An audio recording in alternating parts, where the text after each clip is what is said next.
안녕하세요. 가격표 번역기 차파고입니다. 오늘 번역해볼 차는요, 현대 2019년형 베뉴인데요. 2부에서는 차파고가 제안하는 최상의 가성비 조합에 대해서 말씀드리겠습니다. 만약 1부를 보지 않으셨다면 위에 링크를 눌러서 먼저 보고 와주세요. 그럼 시작하겠습니다. 먼저 가장 저렴하게 사고 싶은 분은 스마트의 모던 초이스 8인치 디스플레이를 넣은 1번 조합을 1748만원에 사시는 걸 추천드립니다.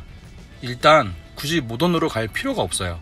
모던 초이스로 스마트의 아쉬운 부분을 다 채울 수 있습니다. 이름 보세요. 모던 초이스잖아요. 모던의 핵심 기능을 몰아왔다는 뜻입니다. 가장 아쉬웠던 인조가죽 시트와 열선 시트, 가죽 스티어링과 열선 스티어링 기능, 변속기 가죽까지 해서 69만원이면 정말 괜찮은 구성이라고 볼 수 있습니다. 8인치 디스플레이 오디오를 추가해야 하는 이유는 후방 카메라와 묶여있는 것도 있지만 역시 가격이 59만원으로 충분히 수긍이 가는 가격이라 그런 것도 있습니다. 59만원이 아깝다? 나는 미러링을 안 쓸 거니까 이런 건 필요 없다? 라며 이걸 넣지 않으시면 센터페시아에 이상한 모노 LCD 액정만 덩그러니 박히게 됩니다. 완전 멋이 없어져요. 사제네비 매립하면 된다고요? 뭐하려고 사제네비를 사나요? 스마트폰만 연결하면 업데이트할 필요 없는 티맵이 작동되는데, 거기에 안드로이드 오토나 애플 카플레이는 날이 갈수록 발전하고 있습니다. 나중에는 정식 내비를 달고 나온 사람이 이상한 사람이 되는 시대가 오고 있어요. 그러니 차를 아무리 싸게 사려 하셔도 모던 초이스와 8인치 디스플레이는 꼭 넣어주시길 바랍니다. 이렇게 넣어도 모던보다 51만원이나 쌉니다. 그런데 모던에는 없는 디스플레이와 후방 카메라를 챙기니까 완전 이득인 부분이죠. 물론 모던 대비 부족한 점이 있긴 하지만 우리 이렇게 생각해볼까요? 전동식 사이드 미러 같은 경우엔 좀 아쉽긴 하지만 손으로 접는 거 생각보다 습관화하면 괜찮을 수도 있습니다. 선바이저 조명 같은 경우는 화장할 일이 굳이 없으면 필요 없다고 볼 수도 있죠. 실내 등으로도 충분히 실내를 밝힐 수 있습니다. 시트백 포켓 같은 경우도 요즘 누가 시트 뒤에다가 지도 넣고 다닐 일 있나요? 괜히 시트 뒤에 이것저것 넣고 다니면 지저분하기만 합니다. 스마트 키의 경우엔 무선 폴딩 키로도 충분히 문 열고 닫는데 불편 없으니까 굳이 필요하다고 생각하진 않아요. 스피커도 6개까지 필요한가요? 스피커 4개나 스피커 6개나 음질로 봤을 땐 크게 차이 없을 겁니다. 깡통은 싫지만 적당히 옵션은 있었으면 좋겠다 하시는 분은 모던에 멀티미디어 라이트 플러스를 넣은 2번 조합 1897만원에 구매하시길 추천합니다. 일단 1번 조합에서 가장 아쉬웠던 5가지 포인트가 전부 해결이 되는데요. 멀티미디어 라이트 플러스가 8인치 디스플레이만 들어오는 게 아니라 풀 오토 에어컨과 하이패스가 들어오기 때문에 98만원을 추가해서 다는 건 절대 부담스러운 가격은 아니라고 봅니다. 일단 스마트키가 같이 들어오는 게 반갑습니다. 등급별 분석에서도 미리 얘기했다시피 문을 열거나 시동을 걸기 위해서 귀찮은 동작을 하지 않아도 되니까 좋고요. 원격 시동 기능까지 들어가 있으니까 눈에 보이는 곳에 차를 주차했다면 미리미리 원격으로 시동을 걸 수 있겠죠. 이러면 블루링크는 사실상 필요 없다고 볼 수도 있습니다. 블루링크를 다는 이유가 90% 이상이 원격 시동을 위함인데 스마트키에서 원격 시동을 지원해주면 굳이 블루링크를 달 필요가 있나 싶습니다. 이럴 거면 차라리 스마트에서 162만원짜리 내비 플러스와 20만원짜리 하이패스, 69만원짜리 초이스를 넣어서 1871만원으로 조합하면 지금 제가 추천하는 2번 조합에 1897만원보다 26만원이 싸니까 그쪽이 낫지 않냐고요? 네, 당연히 아닙니다. 1번 조합에선 절대 돈 주고도 넣을 수 없는 것이 2번 조합에 있습니다. 전동접이 사이드미러 같은 경우에 솔직히 요즘 누가 사이드미러 손으로 접고 다니나요? 그리고 이거 괜히 안 접고 내렸다가 파손이 되면은 그거 고치는 게 오히려 돈이 더 들 겁니다. 선바이저 조명 같은 경우에도 여자분들은 화장하려고 선바이저를 내렸는데 불이 안 켜진다고 생각해보세요. 그럼 화장을 할 수가 없죠. 서류 같은 것도 시트백 포켓에 넣어놓으면 나중에 차 안에서 여기저기 날아다닐 일이 없잖아요. 참고로 4 스피커는 트윗과 베이스만 지원을 하기 때문에 미드레인지를 담당하는 영역이 없어서 음질이 좀 안 좋을 수도 있긴 합니다. 텔레스코픽 스티어링 휠 같은 경우에도 사람이 핸들에 맞출 순 없잖아요. 핸들이 사람한테 맞춰야지. 풀옵션에 가까운 가성비 조합이 있었으면 좋겠다 하시는 분은 모던에 현대 스마트 센스, 멀티미디어 내비 플러스, 익스테리어 디자인을 조합한 3번 조합 2,093만원에 구매하시는 걸 추천드립니다. 현대 스마트 센스가 반자율 주행을 지원하지는 않습니다. 그래도 이건 웬만하면 꼭 넣어주세요.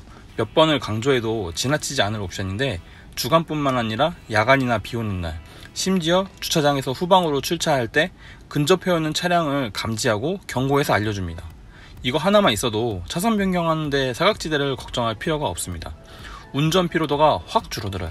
후방 충돌 경고의 경우 후진할 때 작동하는 기능인데요. 특히 전방 주차된 차를 후진으로 출차할 때 후측방에서 차가 온다면 후방 카메라나 후방 시야만으로 파악하기 어려울 때가 있습니다. 그럴 때 후측방 충돌 센서를 이용해서 다가오는 차를 알려주는 기능이에요. 계기판에서 어느 방향으로 오는지도 다 알려주기 때문에 꽤 믿음이 가는 옵션입니다. 8인치 내비게이션의 경우 블루링크로 5년 무료 사용할 수 있고요.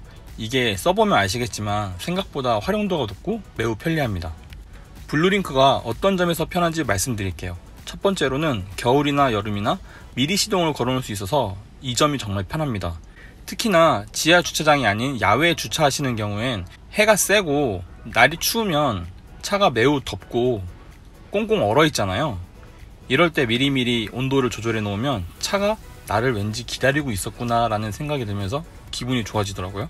물론 원격 시동 스마트키도 시동 거는 건 가능하지만 정말 멀리 떨어져 있거나 중간에 건물이 가로막고 있으면 스마트키만으로는 원격 시동이 안 걸립니다. 하지만 블루링크는 통신을 이용하기 때문에 음영 지역만 아니면 무조건 돼요. 두 번째로는 내가 가고자 하는 목적지를 스마트폰으로 미리 전송할 수 있습니다. 때문에 차에 타서 내비 찍느라 시간 허비할 필요가 없어요. 걸어가면서 목적지를 전송하고 차에 타서 출발하면 바로 내비에 목적지가 뜹니다. 목적지 설정만 해주면 되니까 정말 간편해요. 익스테리어 디자인은 멋도 멋이지만 LED 헤드램프의 성능 하나만 보고도 투자할 만한 가치가 있습니다. 특히 밤눈이 어두우신 분들은 꼭 넣는 걸 추천드려요. 이렇게 하면 제가 앞으로 설명드릴 4번 풀옵션 조합보단 106만원 밖에 안 싸니까 차라리 이럴 거면 풀옵 가는 게 낫지 않나 라고 생각 드실 수도 있는데요. 그런데 풀옵션 조합이라고 해봤자 딱히 눈에 띄게 좋아지는 게 별로 없어요. 뭐가 달라지나 한번 봐볼까요? 플럭스 전용 디자인이 들어오긴 하는데 이거 어차피 운전자는 차 안에만 있을 건데 외부 디자인 바뀌는 게 무슨 소용이 있나요? 인조가죽 도어 암레스트 같은 경우도 사람이 문에 기대서 운전할 것도 아니고 굳이 이거 필요 없다고 보고요.